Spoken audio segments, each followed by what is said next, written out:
I feel like I'm sharing something quite intimate with people now because everything about this is in here. And I know it is for many people watching.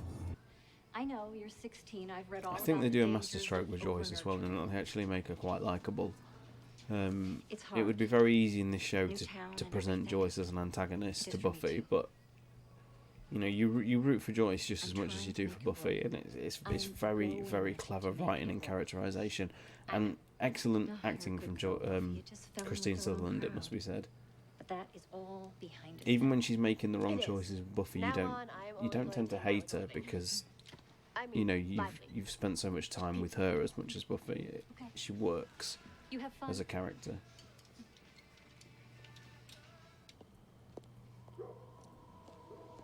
Here we go. And the funny thing is about Angel is because we spend so many seasons without Angel. Indeed, Buffy exists for more seasons than Angel's actually in it.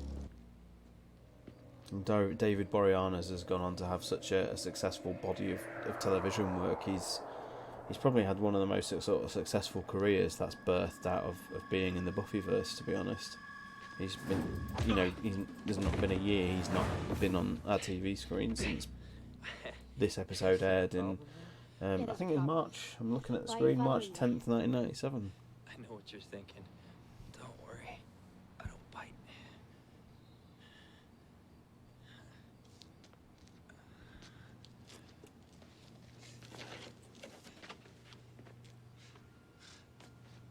The truth is, I thought you'd be taller, or bigger muscles and all that.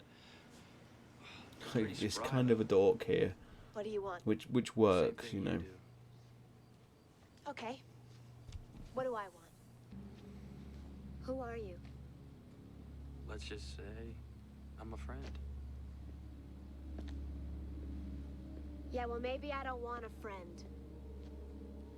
I didn't say I was yours.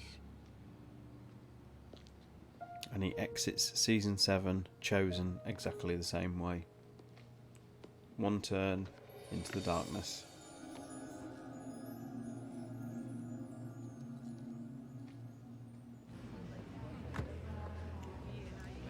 Raise your hand if you love the bronze.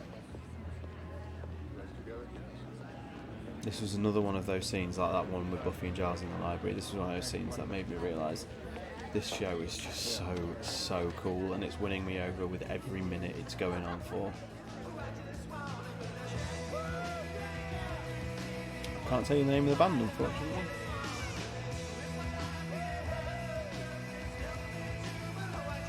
But the atmosphere of the Bronze is just so excellent.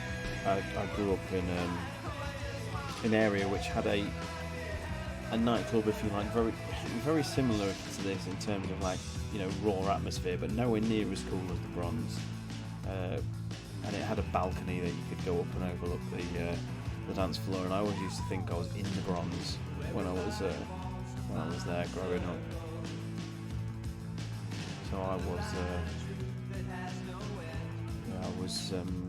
was 15 when the show started. So Buffy, in a sense, was just a little bit older. Oh, hi. Hi. It's not that Alison goes through such No, a it is. crazy transformation bad. I over think the boys are 7 more years. interested in a girl who can talk. You can barely believe really this is the haven't same been dating character lately. that exists in It's season 7, probably easy for you. or indeed 6. Real easy. I mean, you don't seem too shy. Well, my philosophy. Do you want to hear my philosophy? Yeah, I do. Life is short. Life is short. So, you like to party with the students. Am I kind of skanky? Oh, right. This is me having fun. Watching Madam here prancified is hardly my idea of a party. Much rather be at home with a cup of Bovril and a good book.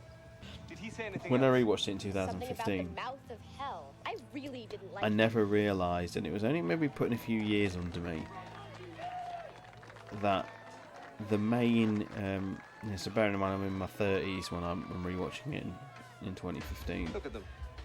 Throwing themselves about, completely unaware of the Anthony danger that Head surrounds them. is by far the funniest actor, I think, in this show, Perhaps you're right. and it's all down to the writing Perhaps and there his is no trouble timing. coming. The signs could be wrong. It's not as though you've been having the nightmares.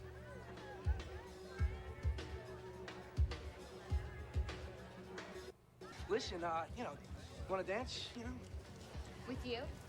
Well, yeah. Well, no. Come on, guys. It's a real testament to this show that you look at a character like Cordelia and okay, where she ends is one of the more sort of tragic arcs, especially if you know like the backstory with a lot of what went on with Charisma. But it's still impressive in the fact that she's very much a different character from where she begins. But these characters, man, I mean, they are not. They're completely different from who they are in this, and it's not jarring. Their development is not jarring at all. You're gonna see a real change occur over years. The whole point of the show was that you lived a year of your life with these characters, and you grew up with them. You have to hone your senses, focus. I thought it was really masterstroke as well that they start the school year. Right there. You know, in the UK certainly the school year starts in September. It finishes in God, it's been so long. June, July. I think it finishes in July, and that tends to be what the TV seasons run in America. So certainly for someone growing up, this became like a year of school. You defined it by year of school. You know, I was in the third year of my high school years, and it was the third season of Buffy. It was incredible. It really was. What's she doing? Seizing the moment.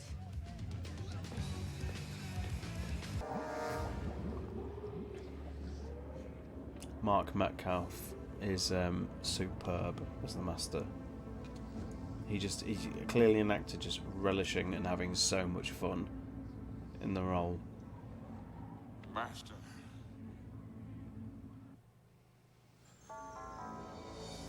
I am weak. In the harvest, you will be restored. The harvest. We're almost there. Soon you'll be free. Hey, you're leaving already? Oh, Xander, have you seen Willow? Not tonight, no. She left with a guy. Talking about Willow, right? Scoring at the bronze. Working No, girl. I need to find her. Where would he take her? Why? Oh, hey, I hope he's not a vampire because then you might have to slay him. Was there a school bulletin? Was it in the newspaper? Is there anyone in this town who doesn't know I'm the Slayer? I only know that you think that you're the Slayer, and the reason why I know Look, whatever, it doesn't matter. Just tell me, where would Willow go? You're serious. We don't find her, and there's gonna be one more dead body in the morning. You're not going anywhere until we found.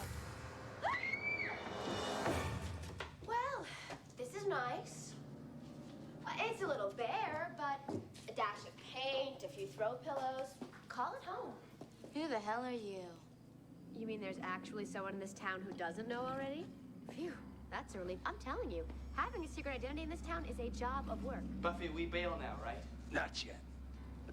Okay, first of all, what's with the outfit? Live in the now, okay? You look like DeBarge. Now, we can do this the hard way, or... Well, actually, there's just the hard way. That's fine with me. Are you sure? Now, this is not gonna be pretty. We're talking violence, strong language, adult content.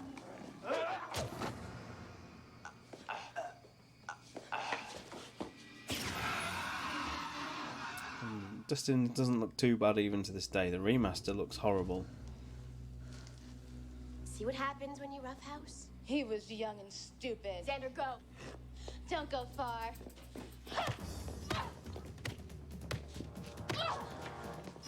So, fun fact: when BBC Two first aired this, they aired a joined version of Welcome to the Hellmouth and the Harvest. So it presented itself like a 90-minute, 90-minute like TV movie sort of thing. So we don't actually get in the version I watched back in the day, and the version they also released, 20th Century Fox also released on video in the UK on VHS.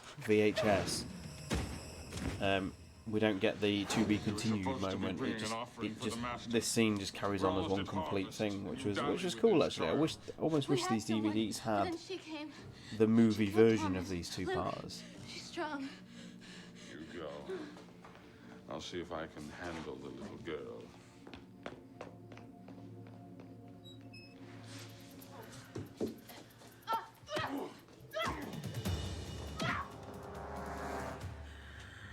strong. I'm stronger.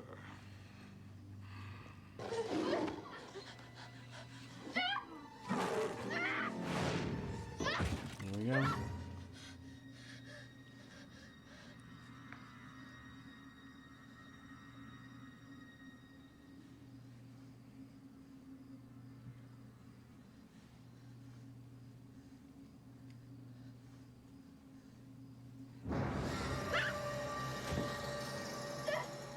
Amen.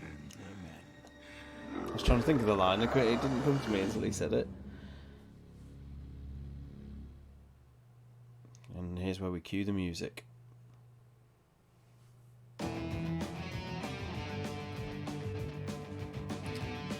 So, that is the first episode watched of Buffy the Vampire Slayer. The first episode of the Buffyverse. This is my... I don't even know what to call this. Do we call this a retro reaction? Do we call it a post watch reaction? Again, like I say, this whole thing is a proof of concept, and I know for many sort of hardcore Buffy fans, I'm only teaching you or telling you what you already know. If you like the idea of me reacting to something like years after we've watched it and reacting again, then please let me know. I'd like to know if this is going to be a thing that could work. It's something I'm definitely invested in, and certainly as the show gets more and more interesting, there'll be more and more to talk about. This episode, I don't want to say it's basic. It's not basic at all, but it's just spent on introducing so much. Like there's not really anything juicy to get into because it's just serving a purpose at the moment. I mean, already when you get into, like the middle of season 1, you're getting more stuff that we can talk about more at length. This reaction series is not about introducing people. It's about rewatching stuff together. And so if you certainly like what you see, chuck us some likes, a subscribe, but by all means, chuck stuff in the comments. If it's something you really like the look of, then I'll build it. I'll invest in better equipment, and it's something we'll really work on. Because I've got a lot I could say about this show, and a lot I want to say about the show because I love it. It's very dear, and I know it's just as dear and loved to as many people out there. So that was Welcome to the Hellmouth, Season 1, Episode 1, and I look forward to bringing The Harvest, Episode 2, very soon. So thank you very much, and take care. See you soon. Hi guys, sorry about this. Just doing a little bit of extra time at the end of this video because I forgot to do something during the recording, during the initial watch. Anyone who followed me on Twitter back in 2015 when I did my previous marathon of this will remember that at the time, every time I watched an episode, I rated that episode out of 5, and I was going to do that with this these reaction videos. I'm going to start off by saying this is what I gave the episode back in the day, and then at the end of the episode I'm going to say, do I still agree with that, just as a fun little aside. I gave Welcome to the Hellmouth back in 2015 a 4 out of 5, and I think it's a solid first episode. I think it had a lot to do because it had to convince people that this wasn't just a show about a pretty lead in a corny environment fighting vampires, and I think it does that through solid foundations, the strength of the dialogue, and just simply how great the performances are. It's a really solid, very well done first episode, and a marked improvement over the unaired pilot, which we've talked a little bit about. So yeah, 4 out of 5. Welcome to the Hellmouth, and I will remember to do this with future reactions going forward. So until then, thank you very much for watching, and I will see you soon. Cheers.